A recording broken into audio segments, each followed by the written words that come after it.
Uh, First and foremost, thank you again and welcome. And I just want to explain to you why I think trade secrets are the fastest growing and large and possibly the most important IP right in business today.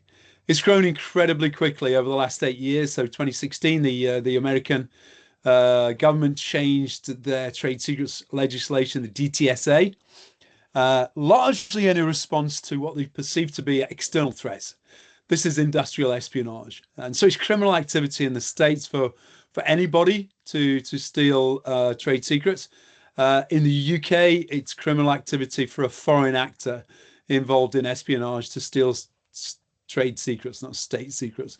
And really, basically, what the governments are saying is, okay, so if John Pryor's company builds up some incredible AI that's groundbreaking and is going to give UK PLC substantial advantage. We don't want that leaking. We don't want somebody in Iran, China, or wherever taking that and benefiting their country over and above our country. And that's why governments have led the charge on really improving trade secrets legislation over the last several years.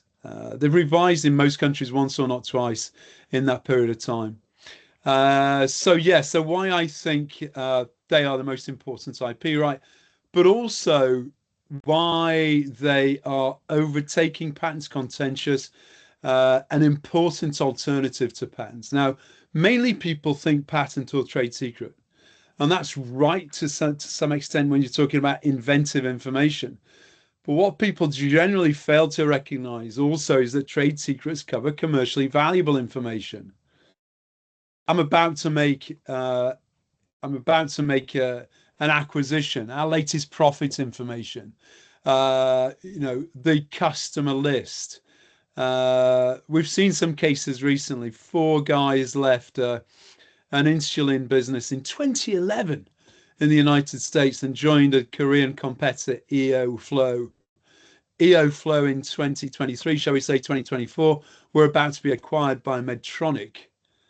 At that point, the original company seemed to recognize, seems strange they waited that period of time, that the four guys had taken trade secrets. So they sued them for trade secrets theft. They won big. I think it was 450 million, 452 million. And of course, Medtronic decided not to make that acquisition. So, patents are really important for protecting inventive information, particularly if you're about to publish that information and or if somebody else can independently invent it in a short period of time. Whereas trade secrets are going to be good for the rest of those inventions generally. And I know there's Tim on the call today. Welcome, Tim. Tim and I spent a lot of time doing patent brokerage, and we've seen the change in the last 15 years from patents being pretty solid intellectual property rights to them under the challenge in the United States courts of, and these are the best patents, remember, that go to challenge, being found to be invalid in 75% of the cases. That's just absolutely outrageous and throws the whole thing on patenting, into a cocked hat. And that's why trade secrets, again, are becoming really important. So, if you're whatever size business you are, I work with businesses of all sizes. I know some of the people on the call work with very large businesses. I will work with medium-sized businesses and larger businesses. The balance of trade secrets and patents is really important, but also think about your valuable commercial information, your customer list. If that's stolen, what's that going to do to you? That's strategy information. If that's taken from your company to the next, what's that going to do to your business? So that leads, really important, really valuable intellectual property rights. I don't think sufficiently recognized by business today. Many people that I speak to will say, yes, we have trade secrets. But then when you scratch beneath the surface and you say, well, have you captured and documented and date stamped? Do you have a register? Do you have a policy? Have you trained employees or employees contracted to and obligated to defend your trade secrets? They tend to go a little bit quiet at that point. And generally, they haven't done all of the above. And the facts are, as we've seen in the ongoing litigation, unless you've made the right steps, put the program together, you're ability to defend, protect your trade secrets is diminished and minimized. What is a trade secret? So the strict definition of a trade secret is that it's business related technical or commercial information. Business information can be technical, can be commercial. It cannot be widely known, i.e. it's the secret. And the company takes reasonable measures. What are reasonable measures? To maintain it as a secret. And then finally, the secrecy, the fact that it's a secret, must provide actual or potential economic advantage to the business. Those are the key things. And if you think about them, they're pretty broad and they're pretty general. The issue, however, is that information flows. Information isn't frozen like the water in a glacier. It flows like a raging torrent in a mountain river. And unless you put measures in place to contain that flow and restrict that flow, you will be losing your trade secrets. You'll be losing your valuable information very, very quickly and very readily. And most businesses, I was at a conference last week in London, and a very eminent business said they were actually considering not capturing trade secrets, not having a trade secrets program, because everybody in their business stayed forever. They didn't leave. And somebody in the audience said, well, what if you have an M&A situation? What if you have to share stuff under NDA in an M&A situation? Doesn't that put you at risk? And I'm thinking, well, how many phone calls do I get from consultants or GLP or Dialectica on a weekly basis asking me to share information? As an employee, how many of your employees, Mr. Big Company, are getting those phone calls? And how tempted are they for the £250 or whatever it is to spend an hour and divulge too much? Likewise, you can't be too careful. There's a lot of information being transferred through, hey, John, we'd really like you to attend this conference, and it's going to be, really, really good for you. It'd be great on trade secrets. No need to tell your employer, you might need to take a couple of days. We'll cover your transportation. But before you come, would you mind speaking to my manager? She's really interested in that whole bit of research you've been doing recently. And therefore, it's not a honey trap, or is it a honey trap? It's we're all flattered and we share too much information. That's the point. We're all flattered. The biggest weakness around trade secrets is me. It's the person. It's the people in your business. So unless you're making steps to attend to that, then I guarantee, are leaking intellectual property. The other thing that was said at this conference, actually by the same guy, he said, anybody who tells you they've got an exhaustive, up-to-date list of trade secrets is telling you lies. Because like any other intellectual property right, or probably less like other intellectual property rights, because it moves so quickly, your trade secrets are developing all the time. Your R&D is happening all the time. Your commercial secrets are being developed all the time. That I've just formed a relationship with that top sports company, and I'm about to share products with them. That's a secret until it becomes public, and it's very valuable information. So the key then is just admitting somebody else. So what is a trade secret? We've defined that. Why are trade secrets the fastest growing IP right? I think I've given you some background to that. The change in legislation driven by governments. And believe you me, the United States will be trying to harmonize trade secrets law even more across the world, and using trade negotiations and tariffs and barriers, I'm sure, to do that. So I suspect the UK will be under even more pressure. We've changed criminal law for industrial espionage. I think we'll be under even more pressure to change the law and make it a little bit stronger as well. The interesting thing about trade secrets legislation, as opposed to a patent we register in the UK and everybody in the world can read it and benefit from my invention, right? I register in 5 countries and everybody in 137, 170 countries can read it and benefit from my invention. With a trade secret, it's secret, so they're not getting that information. However, it is extraterritorial. there's been a couple of really powerful cases whereby, John Pryor used to work in Google in America, and then he left with their latest AI code and went back to London in the UK.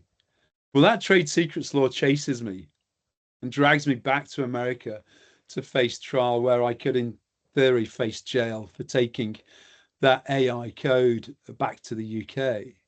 So that's a really interesting component, and I think one of the aspects of trade secrets are not like any law. There's case law, but because trade secret law has changed a little bit and is being developed, the case law is also developing. So one of those things I said earlier was reasonable measures and limited access. What does that mean? Does that mean I work for a Procter and Gamble, and there's 80,000 people? Can I share it with 80,000 people? No. In fact, there was one case where there was a Teams, everything was shared on Teams amongst the R&D guys, and the judge deemed that 400 people on Teams viewing that no longer a trade secret.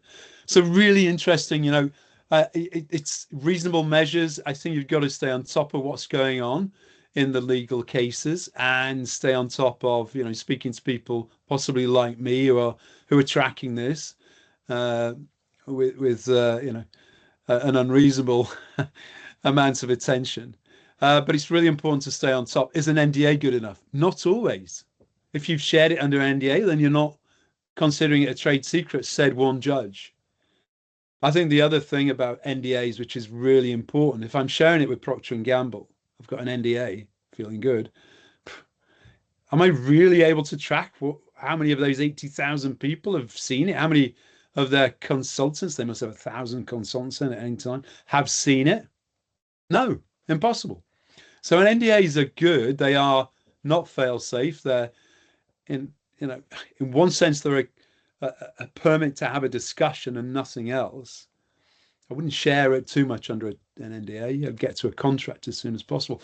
But you have to think, who's receiving that? Do you know who's going to get access to that information? Ideally, you will get a list of those people. You will know that they've been trained on trade secrets. You know that they're contractually obligated to protect and defend your trade secrets. Because if you don't have all of that, then you're at risk. Likewise, if they've got consultants and they can come from my company to the next company and to the third company and take the know-how and expertise along with them. And that's a substantive risk. Present company accepted, of course. But I think it's really important. And finally, we're starting to see, and there's a case later with Palantir, where Palantir has sued one of their investors.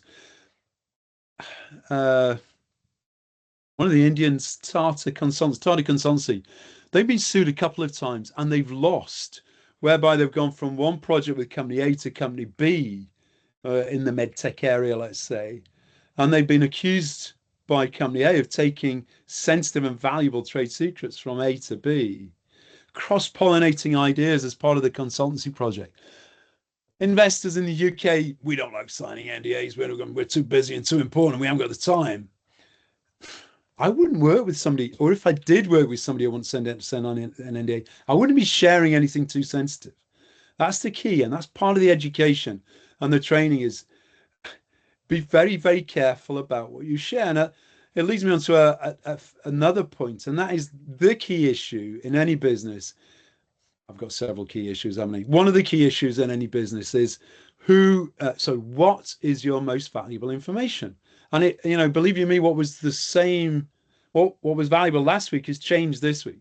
So you have to reflect on it on an ongoing basis. But if you do that as a discipline, and the employees recognize that those 5, that are now 6, because there's a new one, trade secrets are really important, top secret and secret categories, and I cannot share them. They know where to stop. They know the stop line. They know when they have to come to a screeching halt and they can't share information beyond the stop line. If employees know that, you are in a much stronger position than otherwise. And again, that's a really important point. So you can't protect what you don't know. Most businesses, see, there's an ongoing and a raging debate in the United States at the moment. And some lawyers will say, well, don't do a list Because if you do a list, well, some people say if you do a list, then somebody can steal the list and they've got your trade secrets. Well, they haven't, because it's metadata. It's described. It's not the detail of the trade secret. It's just a summary. It's a headline. It's a title. The other thing lawyers are saying about having a list is, yeah, but what if you develop something in the meantime? Well, I can add it back. I can add it onto the. Yeah, but you probably got something you missed. Yeah, but it's better to have a list. You know, if I'm signing that NDA, here's my list of trade secrets. If I'm a small co and I'm David and they're Goliath, here's my list. Here's my trade secrets. Can you sign it, please? You know, that's on the 19th of December 2024. I had those trade secrets that I was going to share with you. Because you know as well as I do, in 5 years' time, when the partnerships break down, or the Goliath runs off and patents one of my trade secrets without me knowing, and when I find out, he just turns around and don't worry about it. We've paid for it and we'll give you a license. You're good. They publish my trade secret. That's not part of the arrangement. Believe you me, that happens all the time. If you don't know what you've got, you cannot protect it. And I think one of the fundamental disciplines in any business is to keep that list up to date, to identify your trade secrets, to test that list. Is it still relevant? Is it still valuable? Is there information that we need to add? Uh, you know, and once you've got that, then you've got a very strong list. Sorry, Q&A. So there's a question in Q&A. Sorry, Mark. I was looking in chat. Are there any commercially available tools for capturing login trade secrets in a structured way? They could be insecure in themselves, I guess. There are lots of well, there are quite a, no. Let me qualify. There's one or two good tools, and a lot of people are fast following with tools to capture trade secrets. The big IP management system providers are starting to develop trade secret systems, but the reason they don't really flow with their workflow is because they're all geared up for registered rights, for patents and trademarks. They're not really geared up for unregistered rights with all the fundaments that we've been talking about on this call. Who's had access to it? When was it date stamped? What is the summary detail? Where is it documented? What are the contracts connected, and so on and so forth. Generally, IP management systems for registered rights are not covering this. There are several. In fact, I think Michiel might be on the call. Yeah, he is. He works for a business called Tangibly, and they have probably one of the best trade secrets programs for big companies, I think.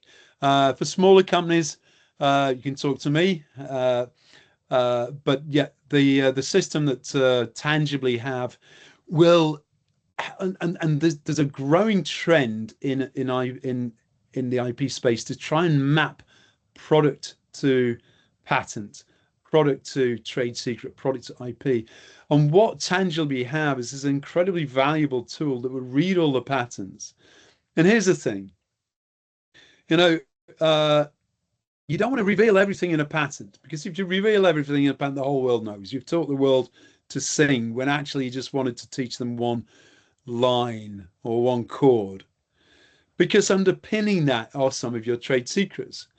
My very simple example is with Mary Berry, is at 90, I think, in the UK, and she's one of our best cooks. She's still going strong.